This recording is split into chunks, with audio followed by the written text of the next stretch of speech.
मैं आपको सुनाने जा रहा हूं अपनी मंडली की सदस्या अनुलता राज नायर की लिखी कहानी भागे रे मन। सुबह की हल्की धूप खिड़की पर टंगे फूलदार पर्दों से छनकर मेरे चेहरे पर पड़ रही थी। अच्छा लग रहा था। सर्दियां मेरा पसंदीदा मौसम इसी गुनगुनी धूप की वजह से है और शायद मेरे बागीचे में खिलते फूलों की क्यारियों की वजह से भी, या ये भी हो सकता है कि बाजार में मिलती ताजी ताजी सब्जियों के कारण मुझको ये मौसम पसंद हो। हरी हरी मटर, दूधिया रंग की गोभी और मेथी, पालक, सरसों, बथुआ के साग। अपने ही ख्याल पे हंस दी मैं।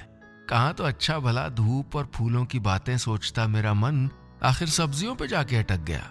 कभी रोमानी कविताएं लिखने वाली मैं अब प्रैक्टिकल माइंडेड हो गई हूं शायद। अपनी तसल्ली के लिए रसोई और घर में ही रंग और संगीत खोज लेती हूं। मेरा मन अपनी ही जांच पड़ताल में भिड़ने लगता कि प्रतीक की आवाज आई, मॉम कॉफी। और साथ ही मिलिंद की बड़बड़ाहट भी मेरे कानों में पड़ी। उड़ गए नवाब साहब, ब्रश किया नहीं उससे पहले कॉफी। हल्का तुमने बिगाड़ के रखा है इसको। मिलिंद मेरे पति जिनसे 17 साल पहले मेरी शादी हुई थी। मैंने 1 गिलास दूध, 2 चम्मच शक्कर और कॉफ़ी पाउडर मिक्सी के पॉट में डाला और स्विच ऑन कर दिया। मिक्सी की तेज़ घर्राहट में मिलिंद की और मेरे मन की आवाज़ भी मुझ तक पहुंचना बंद हो गई। मैंने राहत की सांस ली। प्रतीक की कोल्ड कॉफ़ी को बड़े से ग्लास में डालकर उसको पकड़ाया और सैंडविच के लिए सब्जियां कतरने लगी। आज सैंडविच नहीं माँ, प्लीज़, वीकेंड है, कुछ चटपटा गरम गरम खिलाओ ना, कुछ चाइनीज टाइप।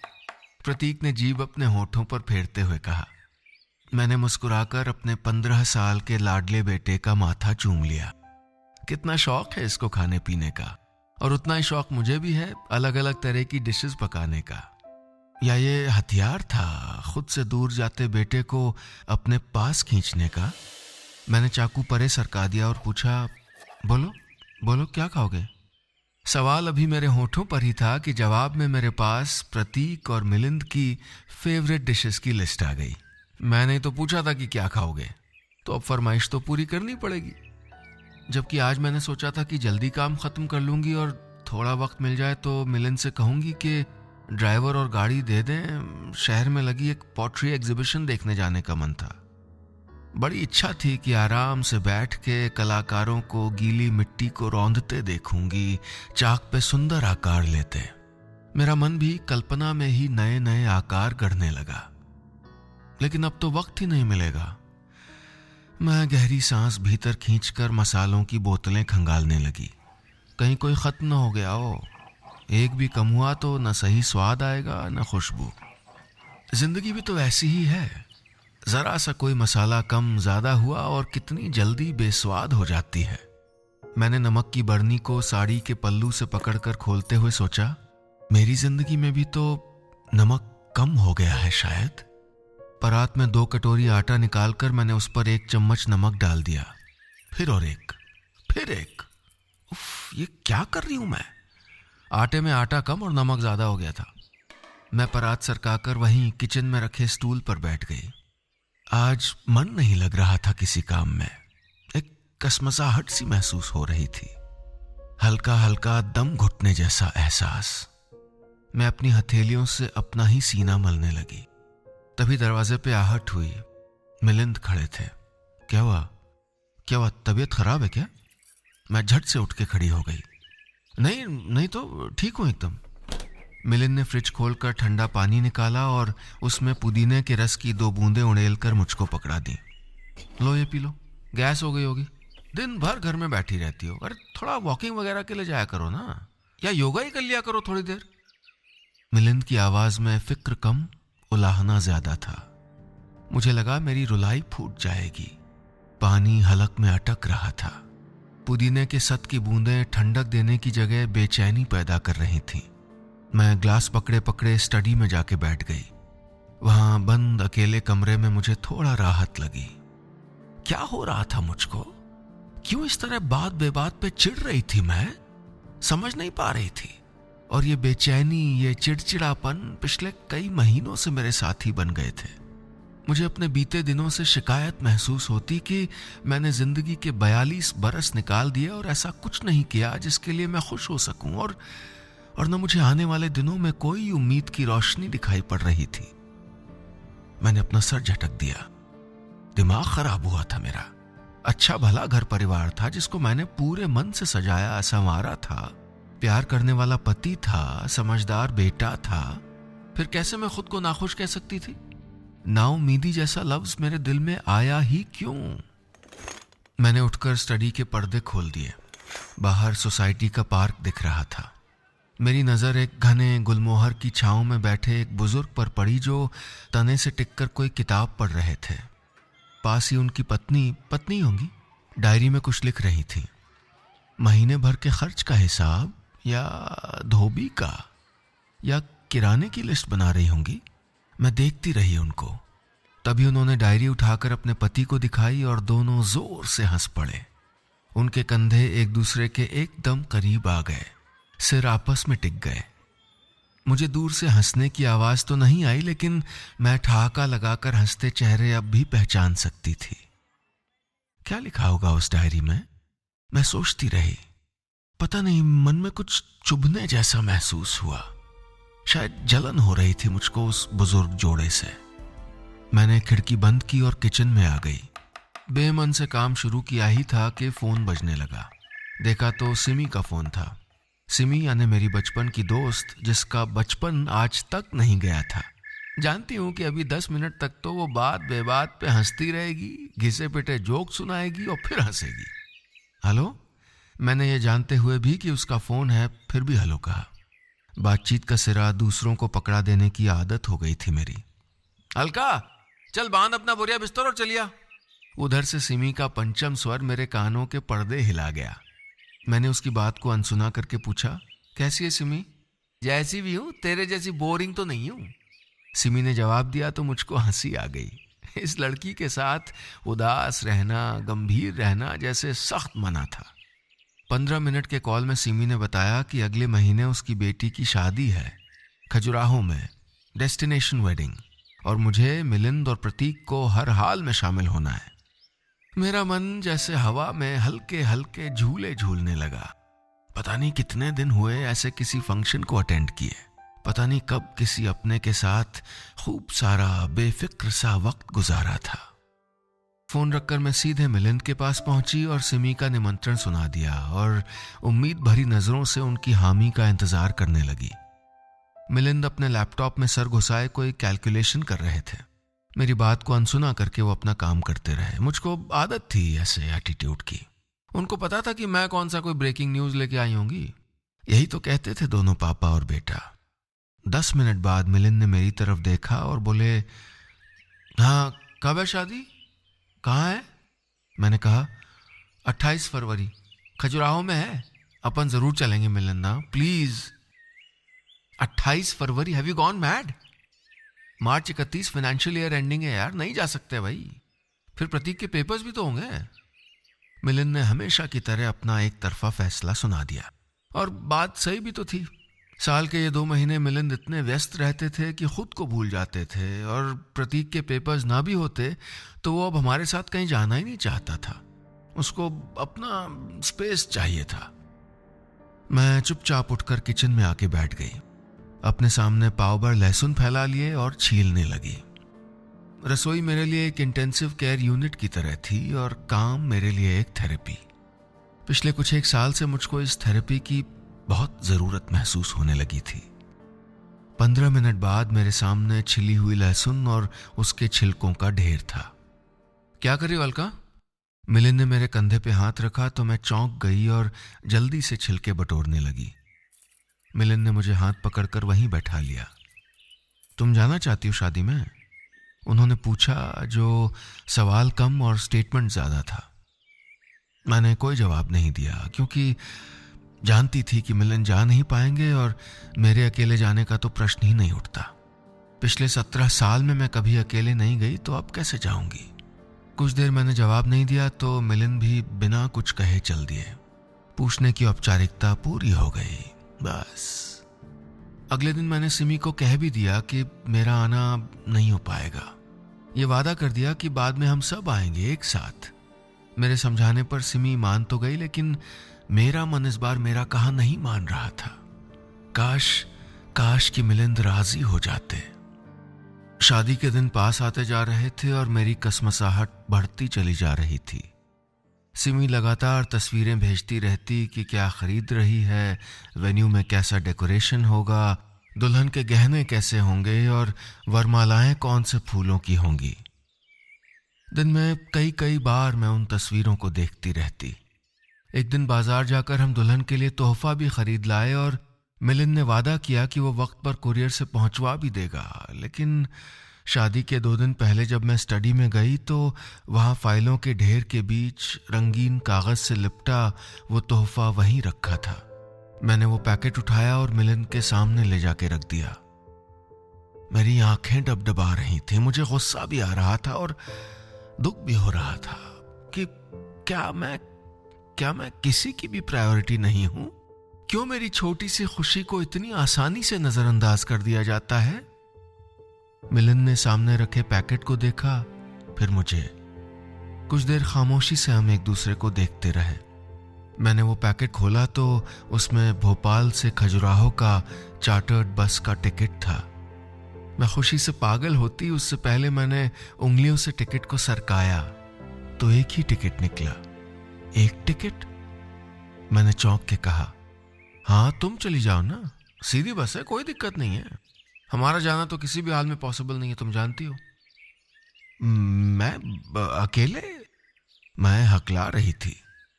शब्द गोल गोल होकर जबान पर ही यहां वहां लुढ़क रहे थे। यार, अकेले का क्या मतलब है? पूरी बस भर के लोग होंगे ना, और तुम बच्ची हो क्या जो उंगली पकड़ के घूमते रहे? मिलिंद ने थोड़ा खींचते हुए कहा और वापस अपनी फाइलों में उलझ गए। मुझे लगा मैं जोर से रो पड़ूंगी। पूरी बस भर के लोग क्या मेरे अपने होंगे? और जब इतने साल में कहीं अकेले नहीं गई तो अब अचानक क्या हुआ? कहां से ले आऊं हिम्मत? मेरी उंगलियों में फंसा टिकट फड़फड़ा रहा था और उससे भी तेज फड़फड़ा रहा था मेरा दिल। मैं टिकट हाथ में लिए कमरे से बाहर निकल गई। अच्छे भले ठंड के मौसम में मेरे माथे पर पसीने की बूंदें छलक आई थीं। मैंने पंखे की स्पीड बढ़ा दी। हाथ में भोपाल से खजुराहो चार्टर्ड बस का टिकट अब भी फड़फड़ा रहा था। क्या करूं? चली जाऊं अकेले? कौन सी बड़ी बात है, कौन सा चांद पे जाना है? लेकिन इतनी उम्र हो गई, बड़ी बात नहीं थी तो अब तक गई क्यों नहीं अकेले? जरूरत ही नहीं पड़ी। मेरा खुद से वार्तालाप बढ़ता जा रहा था कि फोन बजा। कोई अननोन नंबर था। मैंने बेमन से फोन उठाया और हेलो कहा तो वहां से खनकती हुई आवाज आई। मेरी सहेली थी जो अब दुबई में रहती है। उसने बिना कोई हालचाल पूछे सीधे सवाल दागा, क्यों अलका, तू कब पहुंच रही है? मैं कुछ जवाब देती इससे पहले वो बोली, मैं परसों पहुंच जाऊंगी, यहां से डायरेक्ट दिल्ली और दिल्ली से खजुराहो की फ्लाइट है। मैंने हल्की सी आवाज में कहा, मिलिंद बहुत बिजी है, समझ नहीं आ रहा है क्या करूं, अकेले कैसे आऊं? मगर मेरी वो सहेली मेरा दुखड़ा सुनने को तैयार ही नहीं थी। वो तो अपनी धुन में कहती चली गई कि हल्दी के लिए वो पीली साड़ी पहनेगी, संगीत में गुलाबी लहंगा, बारात में ये, रिसेप्शन में वो। उसके लिए जैसे मेरा अकेले आना कोई बड़ी बात नहीं थी। शायद वही डर सबसे बड़े होते हैं जो हमारे अपने होते हैं, जो हमारे भीतर पल रहे होते हैं। मैं सोचने लगी कि कब डर का बीज मेरे भीतर रोपा गया। शायद तब जब माँ को हार्ट अटैक आया था और मुझको मिलिंद ने अकेले जाने से मना कर दिया था कि कैसे जाओगी अकेले। फिर 2 दिन बाद हम साथ ही गए थे। माँ को आखिरी बार न देख पाने का दुख भी मेरे डर को दूर नहीं कर पाया था। मैंने कभी अकेले यात्रा नहीं की। ऐसा नहीं कि मैं कर नहीं सकती थी, लेकिन शादी से पहले पापा बॉडीगार्ड बने रहे और फिर उन्होंने मुझको मिलिंद को सौंप दिया। हाँ, सौंप ही तो दिया था, जैसे किसी आलीशान मकान की चाबी एक मालिक से दूसरे को सौंपी जाती है। मकान अपने दरवाजे खुद कहाँ खोल पाता है। मैं स्टोर रूम से एक बड़ा सा बैग ले आई और अपना वार्डरोब खोलकर खड़ी हो गई। एक बार सामान पैक हो जाए तो सफर की हिम्मत भी बंद ही जाएगी। मुझे अपने स्कूल के दिन याद आए जब मैं स्टेज पर बेहिचक चढ़कर कविताएं पढ़ती, वाद विवाद में भाग लेती या तरह तरह के नाटकों में हिस्सा ले लिया करती थी। और ये मेरी सहेली जो आज दुबई से अकेले हवाई यात्रा कर रही है, इसके तो बैक स्टेज पसीने छूट रहे होते थे। मैं नहीं कर पाऊंगी अलका, मुझसे नहीं होगा, वो कहती और मैं उसको धक्का मारकर स्टेज पे आगे कर देती। आज शायद मैं राह देख रही हूं उस धक्के की जो मुझे जिंदगी की तरफ धकेल दे। शाम को रात के खाने के समय मैंने घोषणा कर दी कि मैं जा रही हूं खजुराहो, अकेले। मिलिंद तो टीवी पर नजरें गड़ाए रहे, लेकिन प्रतीक बोल पड़ा, अकेले? आप अकेले ट्रैवल करने वाली हैं? मैंने सहज बनते हुए कहा। डोंट टेल मी, आप कर पाओगी? आपको एटीएम से पैसे निकालना भी नहीं आता है माँ, और न क्रेडिट कार्ड स्वाइप करना जानती हो। उसकी आवाज में इतनी हैरानी थी जैसे मैं बिना हथियार सरहद पे लड़ने जा रही हूं। मुझे बहुत गुस्सा आया, या वो गुस्सा नहीं था बल्कि दुख था। मैंने अपनी आवाज को संभालते हुए कहा, तो क्या हुआ?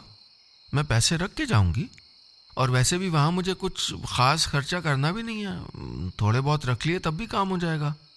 पहले जब ये सब नहीं था तो क्या लोग यात्रा नहीं करते थे? मैंने थोड़ा तल्खी से कहा और डाइनिंग टेबल पर बिखरे बर्तन समेटने लगी। मुझे याद आया कि प्रतीक 8-9 साल का रहा होगा, तभी से मिलिंद उसको अपने साथ बैंक ले जाते, एटीएम मशीन ऑपरेट करना सिखाते, ऑनलाइन शॉपिंग करना भी उसको छोटी उम्र में ही आ गया था। और वो सीख रहा था, इसलिए मैं बेफिक्र थी। पहले पापा, फिर पति और अब बेटा, क्या दिक्कत थी? और ये सारे काम भी मैं क्यों अपने सर लेती? घर के काम, बेटे को पढ़ाना, उसके स्कूल जाना, घर का किराना, सब्जी लाना, कितने काम थे जो मुझको ही करने थे। मिलिंद को तो ये भी याद नहीं रहता था कि प्रतीक 5वीं में है कि 6वीं में, और मेथी और बथुआ को तो वो भी नहीं पहचान सकते थे। अगला दिन मेरी जिंदगी का बहुत जरूरी दिन था। सुबह 10 बजे मेरी बस थी। मैंने देर रात जाकर फ्रिज में तरह तरह की सब्जियां बनाकर रख दी। प्रतीक के लिए कस्टर्ड, केक बनाए, खूब सारे फल और आइसक्रीम शाम को ही लाके रख दिए थे। कुछ इंस्ट्रक्शंस कागज पर लिखकर फ्रिज के डोर पर चिपका दिए। मैं 4-5 दिन के लिए जा रही थी, लेकिन मैंने तैयारियां जैसे 4 महीने की कर दी थी। सुबह मिलिंद मुझको बस स्टॉप तक छोड़ने आए। उनके पास इतनी व्यस्तता थी कि बस छूटने से पहले ही लौट गए। मैं खिड़की से बाहर देखती हुई आने वाले चंद दिनों के बारे में सोचती रही। बस स्टार्ट हो जाने के बाद मैंने एक बार फिर अपना पर्स चेक किया, मोबाइल निकाल के देखा कि चार्जिंग फुल है कि नहीं, खट्टी मीठी गोलियां हैं कि नहीं, अगर मेरा जी मितलाए तो। सब कुछ अपनी जगह पर सलामत था। बस ये मन ही था जो एक जगह ठहर नहीं रहा था। मैंने पीछे मुड़कर नजर दौड़ाई तो बस लगभग भर चुकी थी। मेरे पास वाली सीट ही खाली थी। मैं अपना पर्स उसमें रखने ही वाली थी कि एक आवाज आई, एक्सक्यूज मी, ये मेरी सीट है। मैंने झट से पर्स अपनी गोद में समेट लिया। भीनी भीनी कोलोन की खुशबू बिखेरता एक लड़का मेरे पास बैठ गया। मैंने उसकी तरफ ध्यान से देखा। कोई 30-32 साल का होगा। मुझे अपनी ओर देखते देख वो थोड़ा सा मुस्कुराया। मैंने एक बहुत हल्की, बहुत औपचारिक मुस्कुराहट ओढ़ ली और फिर अपना सर घुमा लिया। तेज घरघराहट के साथ बस स्टार्ट हो गई। मुझे लगा जैसे मैं किसी स्पेस क्राफ्ट में बैठकर अंतरिक्ष की ओर जाने वाली हूँ। यानी इतना डर, ऐसी असहजता एक बस की यात्रा में। बड़े बड़े कांच की सील बंद खिड़कियों वाली उस एसी बस में मुझे घुटन सी होने लगी। मैंने आंखें बंद कर ली। बड़ा अफसोस हुआ कि मुझको हनुमान चालीसा क्यों याद नहीं है। शायद पढ़ लेती तो कुछ राहत महसूस होती। मैं वैसे ही अपना बड़ा सा पर्स सीने से चिपकाए बैठी थी कि तभी बगल से एक नरम सी आवाज आई, आर यू ओके? आप ठीक हैं? मैंने चौंक के आंखें खोली और आवाज की दिशा में देखने की जगह खिड़की से बाहर नजर डाली। बस शहर से बाहर निकल आई थी। सड़क के किनारे दुकानों, मकानों और धुआं छोड़ते ट्रैफिक की जगह दूर तक फैले हरे भरे खेत दिखाई दिए। कितना अच्छा लग रहा था सब कुछ। लेकिन मेरा शहर, मेरा घर, वो तो पीछे छूट गया था। क्या कर रहे होंगे मिलिंद और प्रतीक? आज का टिफिन तो वो पैक करके आ गई थी, लेकिन आने वाले 4-5 दिन पता नहीं क्या करेंगे ये दोनों बाप बेटा। इनको तो वाटर प्यूरिफायर भी चलाना नहीं आता, और कुछ भी तो चलाना नहीं आता इनको। सोचते सोचते मुझे गुस्सा आने लगा। हर काम के लिए अलका अलका या माँ माँ, ये लोग कुछ भी खुद क्यों नहीं करते? शायद अपने आप ही अपने काम करते होते तो मुझको वक्त मिल जाता अपने लिए। शायद कभी एटीएम से पैसे निकालने चली जाती, या कंप्यूटर पे ऑनलाइन शॉपिंग करती, या कभी अकेले यात्रा पे निकल जाती। तो आज इस तरह मेरी जान हलक में ना अटकी होती। मैंने अपना सर खिड़की के कांच पर टिका दिया। बस नेशनल हाईवे नंबर 146 पर पूरी रफ्तार से दौड़ी चली जा रही थी। सामने स्क्रीन पर 90 के दशक की कोई हिट फिल्म चल रही थी। मेरे बगल में बैठा युवक, जिसका लड़कपन शायद अभी गया नहीं था, वो उंगलियां थपथपाते हुए, सर हिलाते हुए फिल्म के कान फोड़ू संगीत को एंजॉय कर रहा था।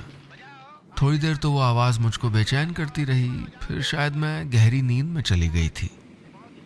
पता नहीं कितनी देर सोती रही। फिर अपने आसपास होते शोरगुल से मेरी नींद खुली। बस सागर के पास किसी ढाबे नुमा रेस्टोरेंट में खड़ी थी। कुछ लोग बस से उतर गए थे और कुछ अपनी अपनी जगह खड़े होकर अंगड़ाइयाँ लेकर जकड़े हुए बदन को सीधा कर रहे थे। मेरी नज़र बगल में बैठे उस लड़के पे पड़ी जो खड़ा होकर अपनी शर्ट की आस्तीन मोड़ रहा था। मुझे अपनी ओर देखता देख वो मुस्कुराया। चलिए खाना खा लीजिए, इसके बाद बस जल्दी रुकने वाली नहीं है, सागर आ गया है। मैंने अचकचाकर कलाई पर बंधी घड़ी देखी। सागर?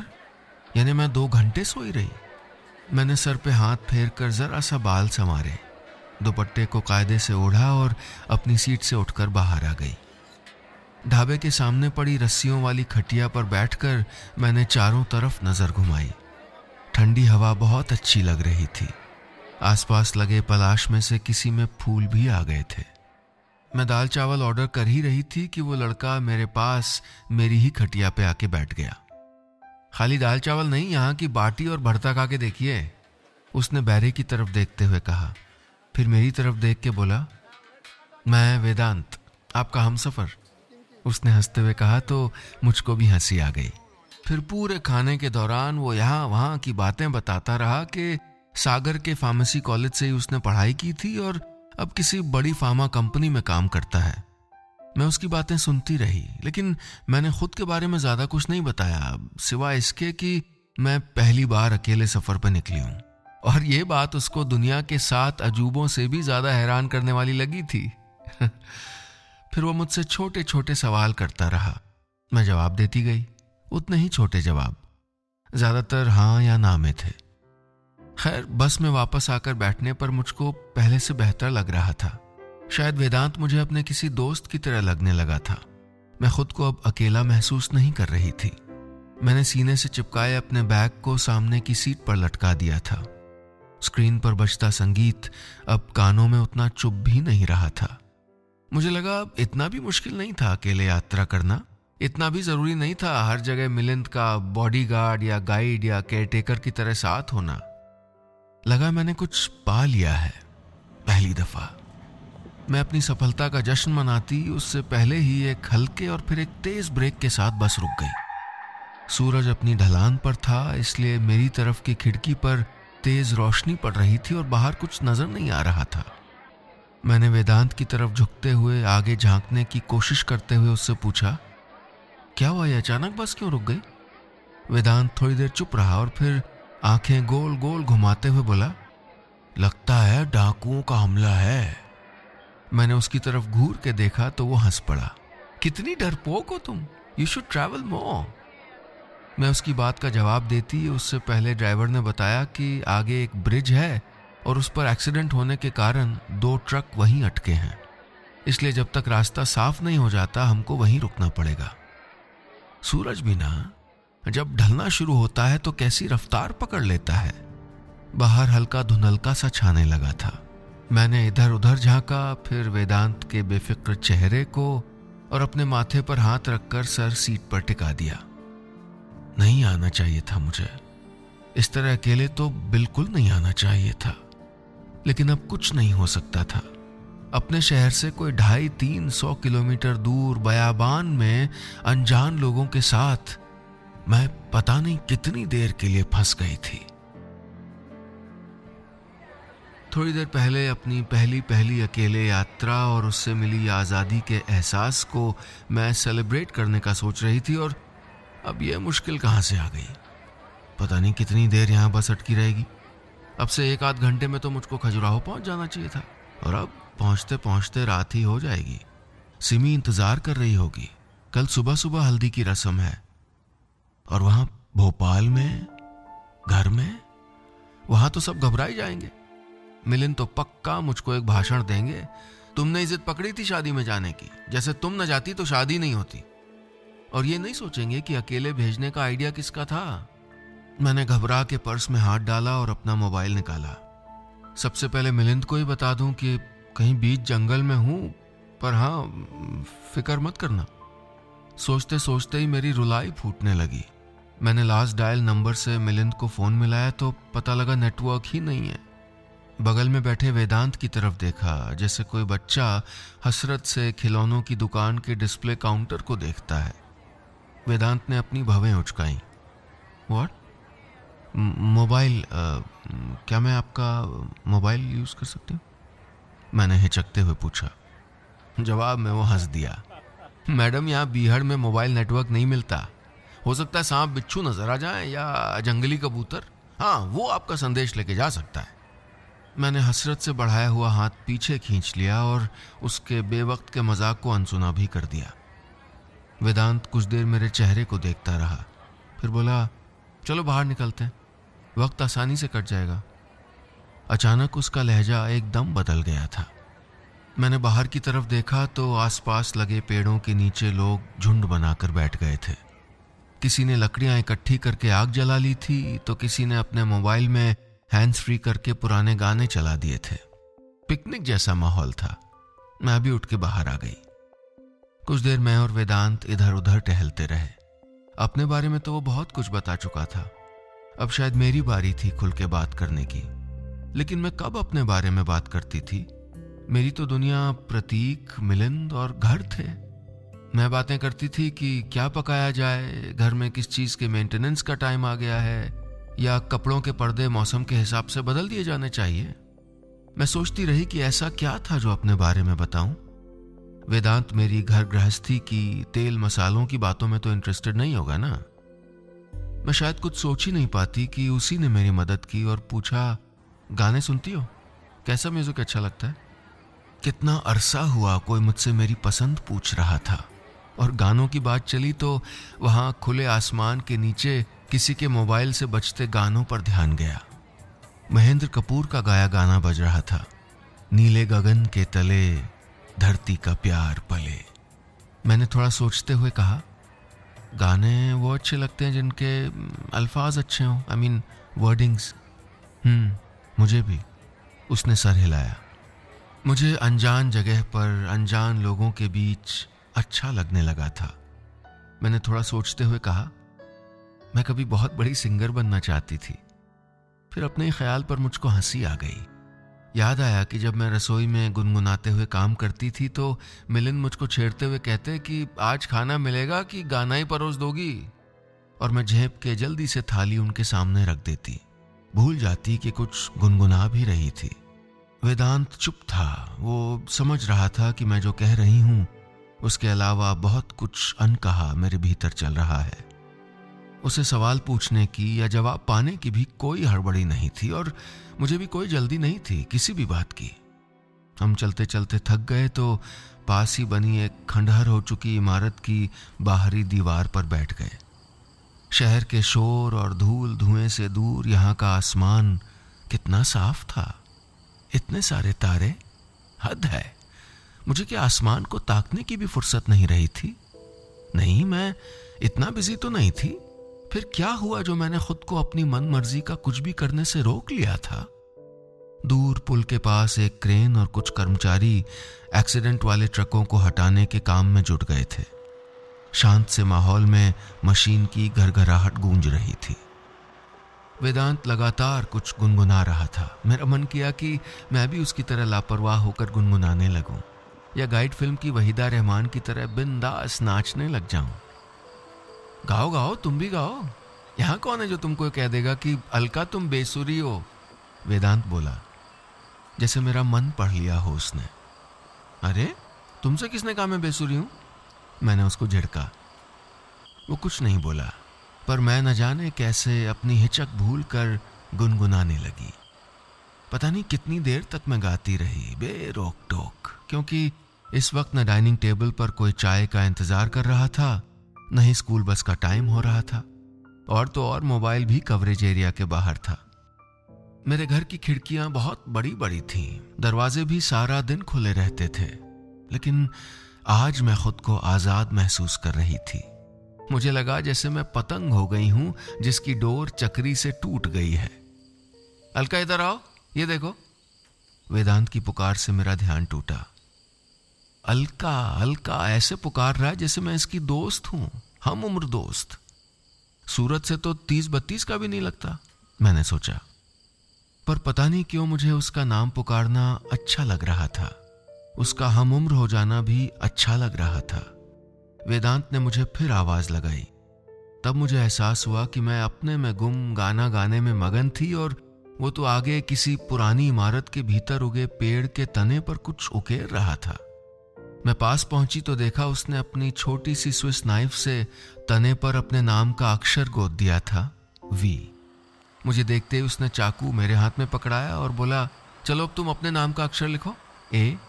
मैंने मुस्कुराकर उसकी तरफ देखा और चाकू बंद कर दिया। उसकी तरफ देखे बिना कहा, मैं पहली बार घर से अकेले निकली हूं। ये सच है कि मैं डर रही थी, लेकिन मैं टीनेजर नहीं हूं वेदांत। वेदांत मेरे पास आया और बोला, मान लिया, मगर आज भी वही क्यों होना चाहती हो जो तुम सच में हो? यानी वही सब क्यों करना चाहती हो जो रोज करती हो? एक काम करो, आज भर के लिए तुम मैं बन जाओ, यानी वेदांत बन जाओ। उसने आगे बढ़कर चाकू मेरे हाथ से लिया और खोलकर मुझको वापस पकड़ा दिया, जैसे कोई चुनौती दे रहा हो। मैंने चाकू लेकर पेड़ के खुरदुरे तने पर घोंप दिया और कहा, ठीक है, मैं वेदांत बन गई, तो तुम अलका बन जाओ। मेरी बात सुनकर वेदांत जोर जोर से हंसने लगा, पेट पकड़कर। मुझे खुद पे गुस्सा आया कि क्यों मैं अनाप शनाप बोल रही हूं। मैंने मायूस होकर कहा, हंसो मत, मैं जानती हूं कोई नहीं बनना चाहता अलका। अलका बोरिंग है, एकदम बोरिंग। वेदांत एकदम चुप हो गया। हम बहुत देर चुप खड़े रहे।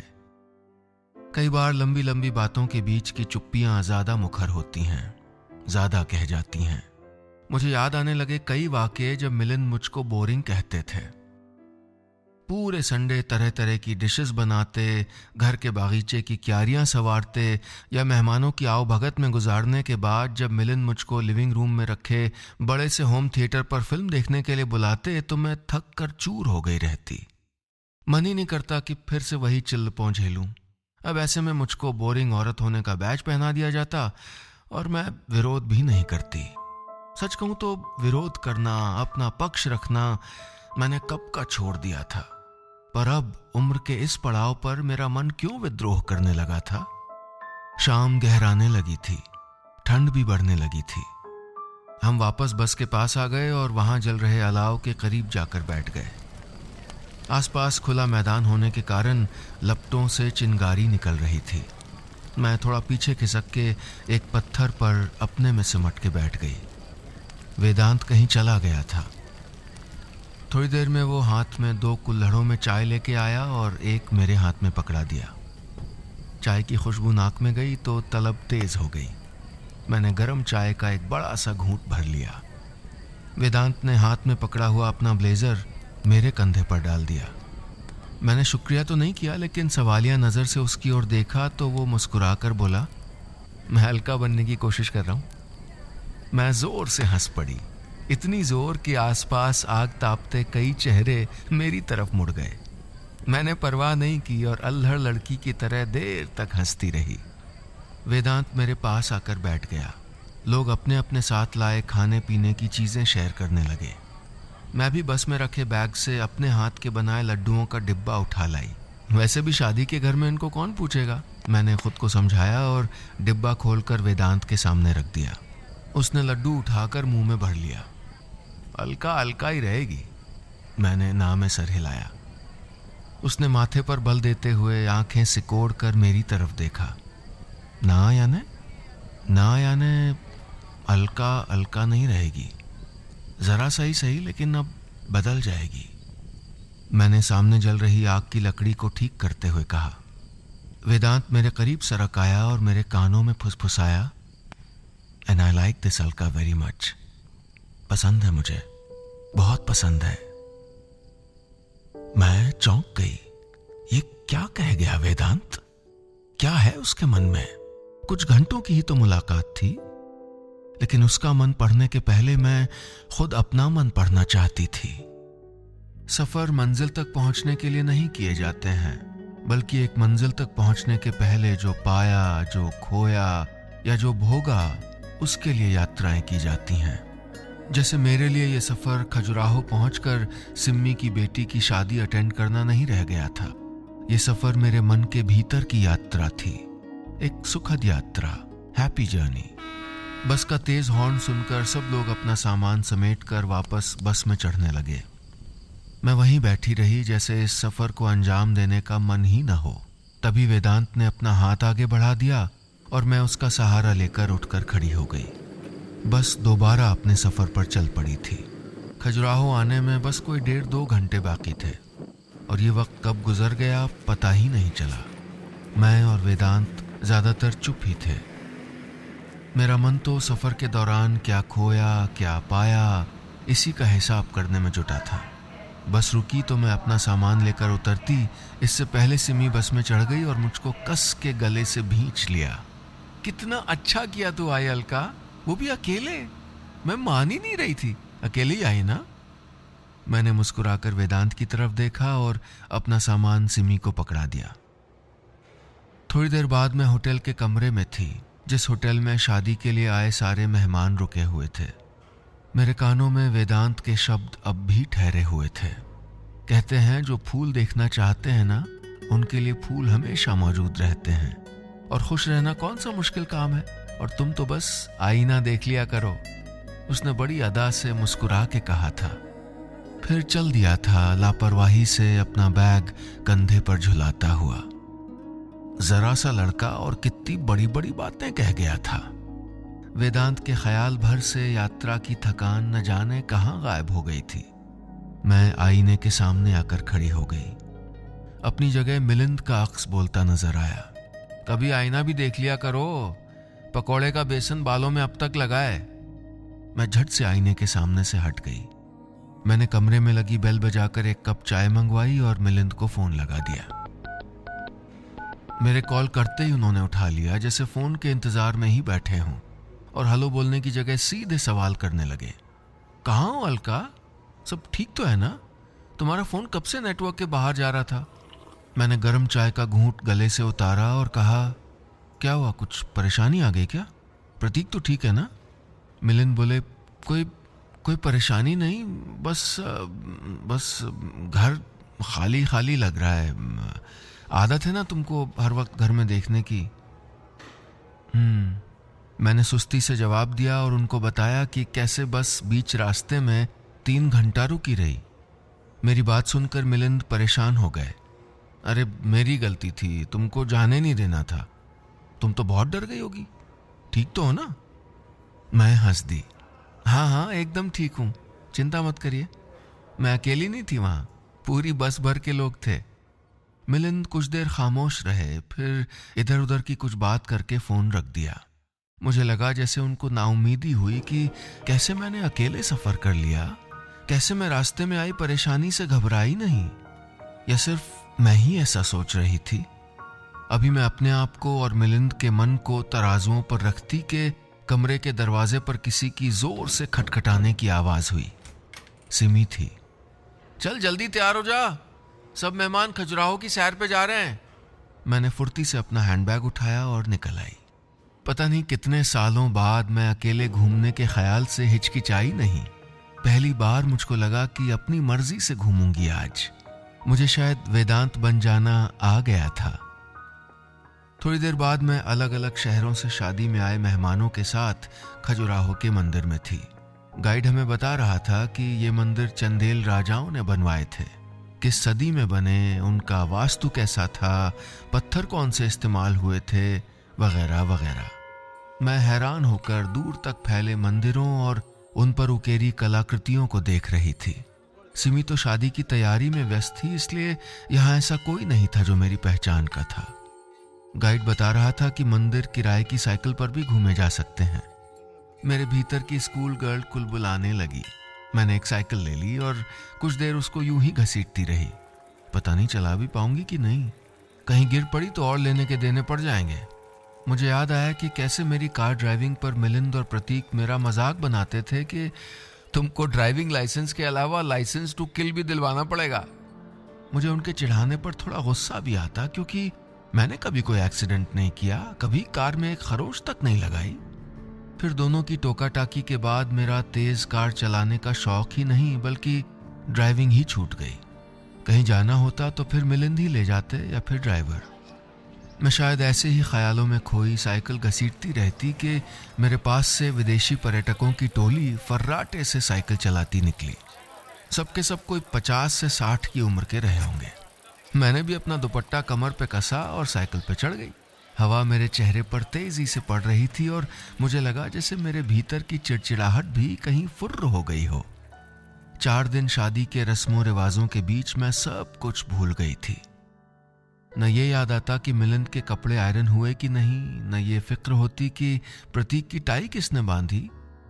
सच कहूं तो कभी याद आता भी तो मैं अपना ध्यान कहीं और लगा देती, और जब घर वापस पहुंचती तो थोड़े बहुत बिखराव के अलावा ऐसा कुछ नहीं बिगड़ा होता जो मैं कुछ घंटों की मेहनत से संवार नहीं सकती थी। लेकिन मुझे घर ही नहीं और भी कुछ संवारना था। 2-4 दिन तो शादी की खुमारी में ही बीत गए। फिर सफर की थकान उतरी और मिलिंद को शादी के किस्से सुनाए गए। सिमी की बेटी के संगीत की रस्म की तस्वीरें देखकर मिलिंद हैरानी से पूछ रहे थे कि ये तुम और डांस। जवाब में मैं बस मुस्कुरा दी। मैं जानती हूं मैं बहुत बुरा डांस करती हूं, लेकिन अब इससे मुझको कोई फर्क नहीं पड़ता। इन सब बातों के बीच वेदांत का वजूद मैं अपने आसपास महसूस करती रही। समझ नहीं पा रही थी कि उसमें ऐसा क्या था जो मुझको उससे जोड़े हुए था।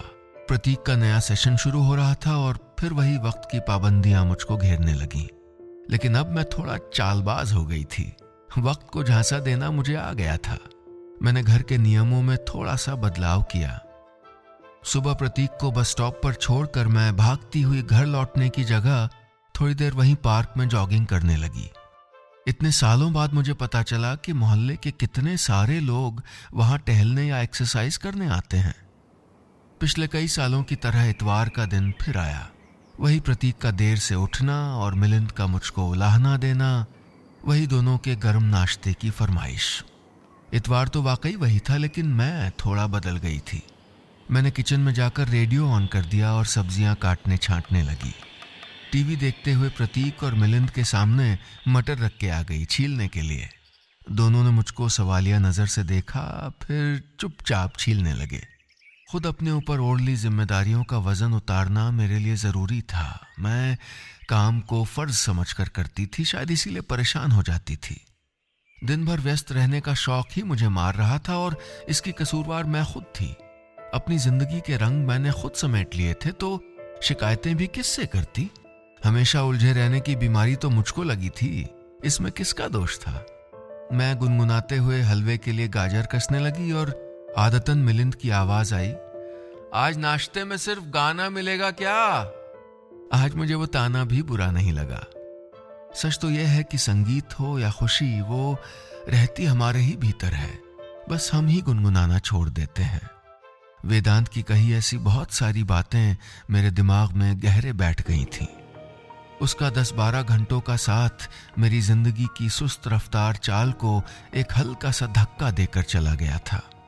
उसका दिया विजिटिंग कार्ड मैंने किचन की दराज में रख दिया था। वो मेरे लिए एक चार्जर की तरह काम करता था।